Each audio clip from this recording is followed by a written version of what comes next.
Hey guys, Matt Allen here. Welcome back to Tactical Bassin. Today we're talking jerkbait fishing for fall and winter bass. We're talking about the modifications that you need to make as the water gets colder so you can keep catching bass into the winter.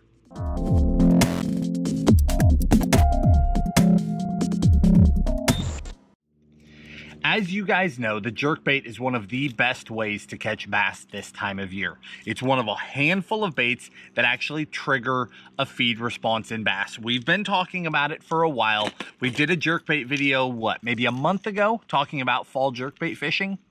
Well, this morning I woke up and the deck of my boat was frozen solid. It was our first true hard freeze of the year. That is the trigger. That is when things start to change quickly, and that's why today we're talking about jerkbaits all over again. So what we're going to do is we'll cover the baits first, just a handful of baits.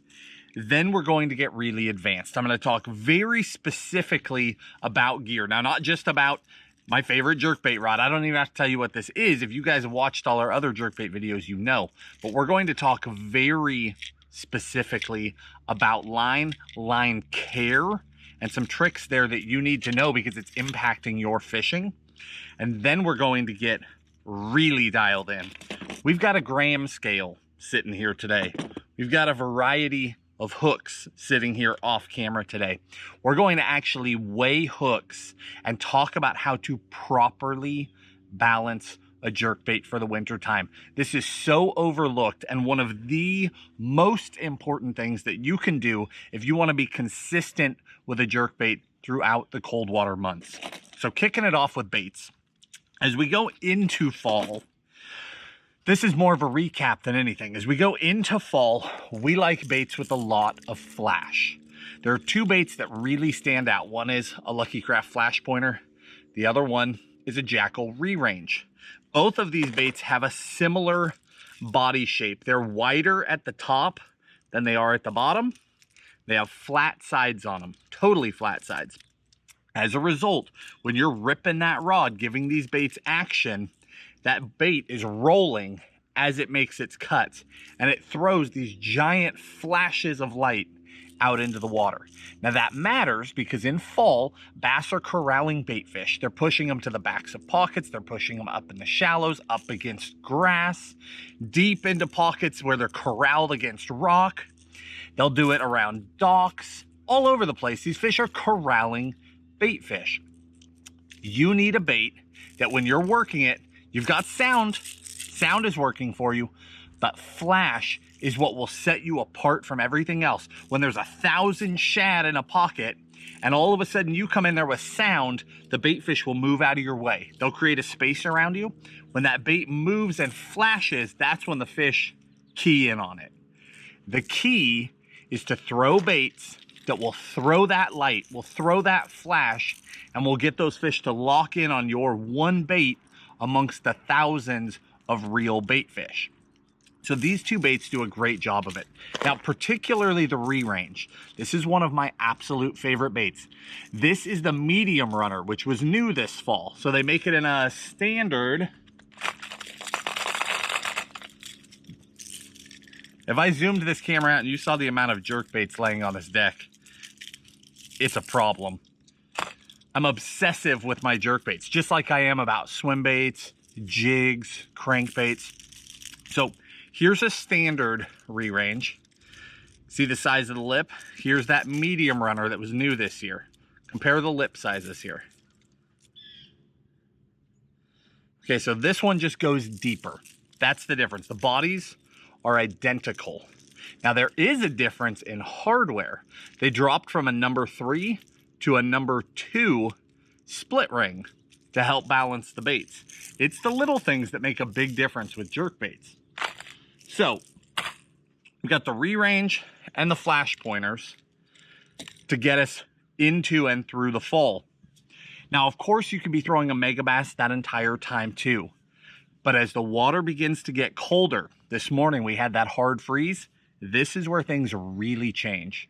This is where balance is everything. A bait's ability to suspend in the water column is everything. The reason why is because we begin to slow our retrieves. So in the fall, you might be working that bait, pop, pop, pop, pop, pop, pop, just snapping that rod tip, working that bait fast. It's darting, cutting. Now, I've gone into specifics on how to work the jerkbait recently, very recently. So I will link those videos for you.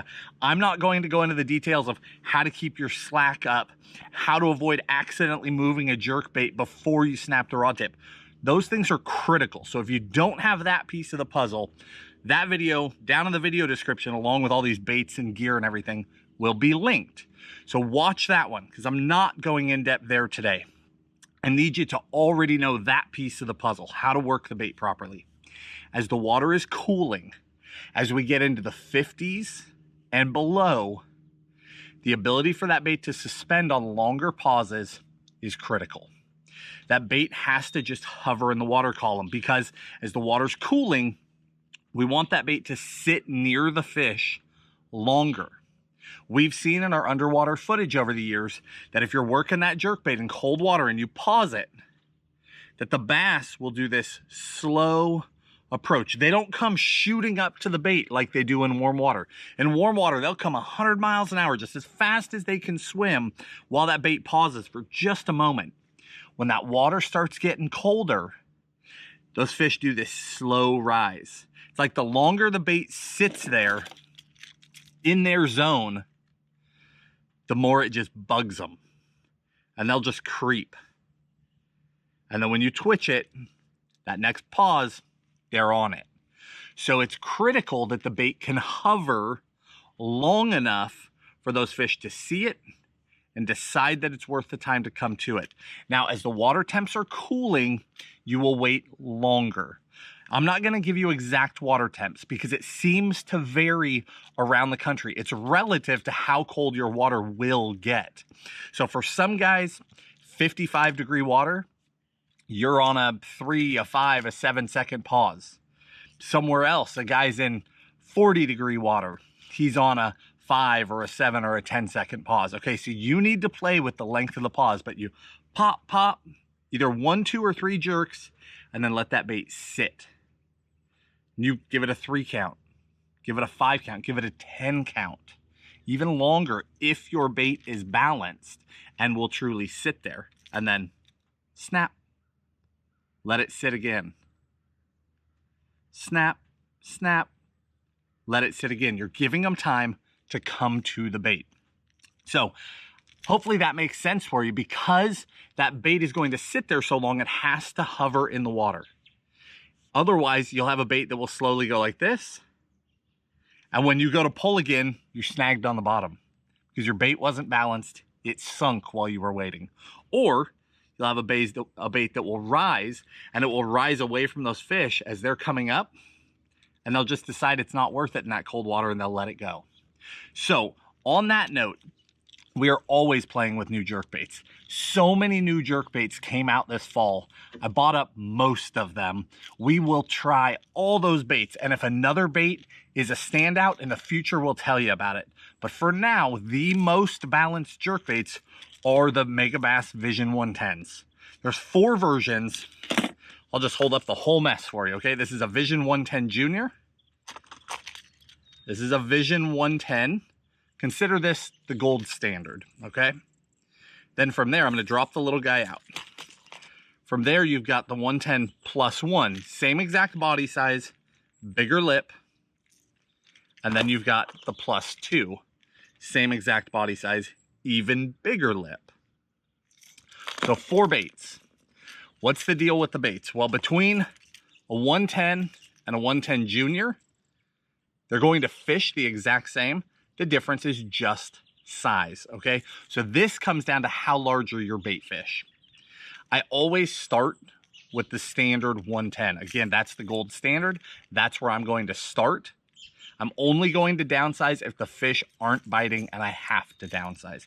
If I can get them to eat this one, I will always do that because I'm catching them on bigger hooks, which is big. Once you hook those fish up, a bigger hook, you've got a better shot of landing those fish.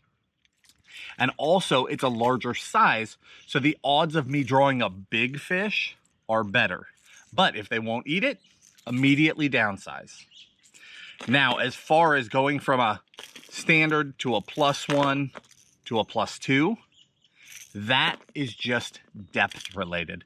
In the video description, along with the baits, I mean, I'll give you color recommendations. With the baits, I'll tell you what depth ranges we're fishing each one at. Okay, so if you're finding your fish up around docks in that cold water and they're in 4 to 8 feet of water, you're going to use one bait. If the outside of those docks is 12 to 15 feet of water, you're going to use a different bait. But the baits themselves are virtually the same. And more importantly, the 110, the +1, and the +2 all run the exact same hook, okay? The Junior runs a smaller hook. So here's the deal. When you're fishing jerkbaits, hooks get worn out. A lot of people like to change the hooks anyway. I'm one of those people. I change all my jerkbaits. Anytime I can, I use this hook. This is a Gamakatsu. It's called a Finesse Nano Treble. It's got a slick coating on it, so it's super slippery, and it is, I mean, sharp, sharp. Every time I'm putting these on baits, if I'm not paying attention, or especially if I'm lazy and I'm not using my split ring pliers, I end up bleeding. I mean, they are sharp hooks. They do such an amazing job. See how they're a true round bend, and they're actually even tipped out just a hair past round. That's key with a jerkbait, because different baits are eaten by bass differently. Bass will come up to one bait, they'll inhale it. Another bait, they'll just slap it. Jerkbaits are a bait that bass very often come up to and they just kind of pop it. Because it's a hard bait, they very rarely suck the whole thing in. So a bait that's got those points that are either straight or just a touch out, your hookup ratio will skyrocket compared to a hook with points that are tipped in. Jerkbaits, fish slap them, you want straight points. So that Nano Treble is my favorite hook. But here's the issue. With these baits, balance is everything. If you start fiddling around with hooks, you can ruin a good bait for wintertime where you're slow fishing.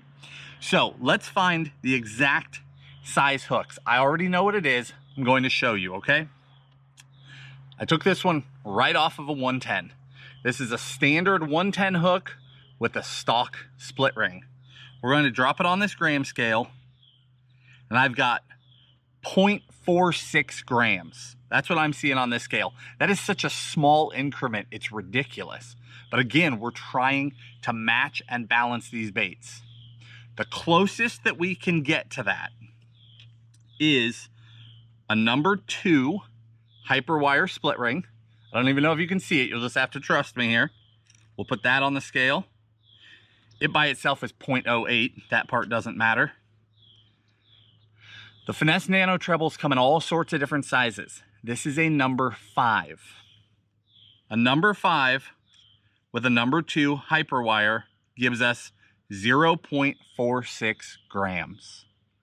If you want to perfectly match, maintain the exact balance, keep a bait suspended, and increase your hookup to land ratio, or even for a guy that doesn't care about that portion of it because they like stock hooks, if you're out on the water and you wear your hooks out, you bend them out, fish straighten them, these hooks,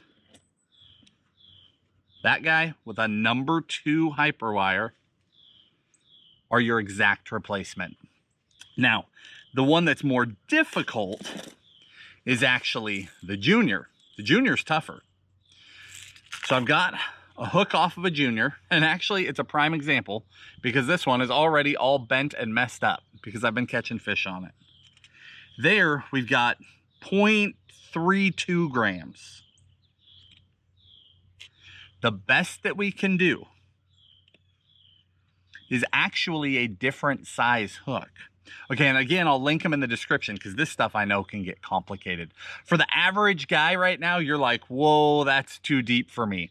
But for a serious jerkbait fisherman, a guy that's going to throw it all fall, this stuff is critical. Number 2 hyperwire again. We're actually going down in size. The stock hook is a number 6, but it's light wire. Very light wire. This is a number 8. I've got 0.33 grams. What did I say the other one was? Let's see. Here we're 0.33, stock, 0.34. That's as close as we can get. I've played with so many hooks with the right bend, that's the right one. So we have an actual solution, a stock replacement treble that's stronger wire. You go smaller so that you can go stronger and you can really stick those fish, and you've got a really good shot, even on those little hooks, of getting those fish in the boat when matched with proper gear. Now, for you guys that just want to go out there and fish, where that was just too much, Vision 110, standard size. I've got a couple of favorite colors. We'll link them down in the description. You just take that and run with it going into winter.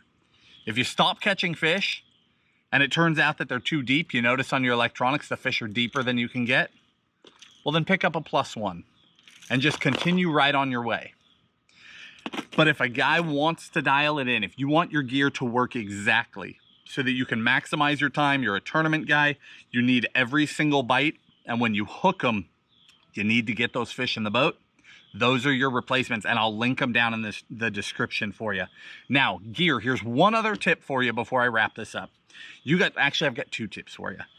You guys know that my favorite jerkbait rod of all time is the X-Pride 610 medium. I pair it up with an Aldebaran, either 10 or 12 pound Sunline Assassin. Assassin because it lays really damp on the spool. What I mean by that is Assassin doesn't have as much body as a lot of fluorocarbons. It lays down really, really well. And that's key with the jerkbait. But even Assassin, I'm about to show you something.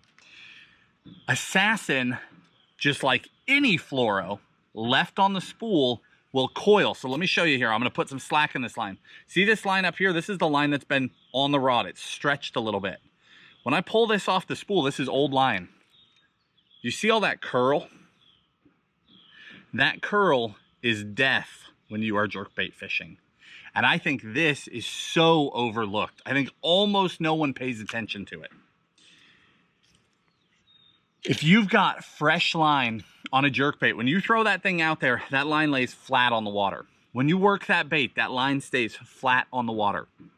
If you've got old fluoro on the spool, there are 2 things about that that will hurt you. One, when you're working that bait, when you stop, those coils want to pull together. Now, would 1 coil matter? No. But when you've got 300 coils laying out there on the water on a bomber cast, there's enough pull there as that line's trying to bunch up that it can actually move your bait. That's one. Part 2, now this is critical if you're in crystal clear water. That doesn't apply to everybody. If you're in crystal clear water, fluorocarbon is nearly invisible. But if you've got all those coils laying in the water and that line has some twist in it, it's literally turned every which direction. Somewhere in there, it is going to be refracting sunlight. The fish will see that line way more often than a straight line in the water. So if you've got a tournament coming up, if you're on a big fish bite, take the time and spool up fresh fluoro at least every couple of trips out, if not every trip out. Not because you're going to break a fish off, but because it's going to impact how your baits are working in the water. Again, my favorite sizes are 10 and 12 pound. I keep it pretty simple. Every once in a while, you've got to go down from there, crystal clear water, really small baits, but I can do almost anything with those 2 lines. And they're almost intermixed for me, especially largemouth fishing. Out here, you've got 3 foot of water, 3 foot of visibility, 6 foot of visibility, 8 feet of visibility, 10 or 12 pound. It's neither here nor there between those 2. If you think you're catching giants, 12 pound. Just give yourself that extra little bit. If you think you're going to be catching more fish, but they're going to be smaller, lean towards that 10 pound. It'll help you pick up that extra 1 or 2 bites a day.